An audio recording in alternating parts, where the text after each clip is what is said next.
First Allu Arjun ఏంటికి arrest చేసేదానికి reason ఏమో చూద్దాం. ఆయన మీద ఎవరో చంపేసినారు, ఆయన ఎవరినో చంపేసినారు అనే దాని మీద కాదు కేసు ఈడ. ఆయన వచ్చి ఒక సెలబ్రిటీ. ఆయన ఎక్కడికన్నా పోతా ఉన్నాడంటే ముందుగానే పోలీసులకి ఇన్ఫామ్ చేసి అక్కడికి పోతే సేఫ్టీ సెక్యూరిటీస్ ఇవన్నీ చూసుకుంటారు. సో అక్కడ హైదరాబాద్లో ఉండే ఆ థియేటర్ దగ్గర ఇతని అంటే అల్లు అర్జున్ గారు ఇన్ఫామ్ చేయకుండా పోయినారు కాబట్టి అక్కడ జనాలు అల్లు అర్జున్ చూసేదానికి తొక్కిసలాట్లో ఒకరు చనిపోయినారు.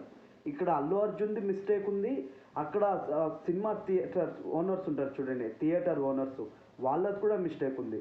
ఫస్ట్ థింగ్ అల్లు అర్జున్ గారు అట్లీస్ట్ ఇన్ఫామ్ చేస్తుంటే పోలీసులు టేకేర్ చూసేవాళ్ళు, అక్కడ జనాల్ని కంట్రోల్లో పెట్టేదో ఇట్లేదో చేసిండ్రు. అప్పుడు ఆమె చనిపోకుండా నేను ఒక సైడ్లో వచ్చి నిన్ను. Second thing theatres owners first of all సెలబ్రిటీని అలో చేయకూడదు. ఫ్యాన్స్ అనేవాళ్ళు సెలబ్రిటీస్ చూసేదానికి భయంకరంగా ఎగబడతారు. దీనివల్ల మాత్రమే ఆయన్ని పోలీసులు అరెస్ట్ చేశారు.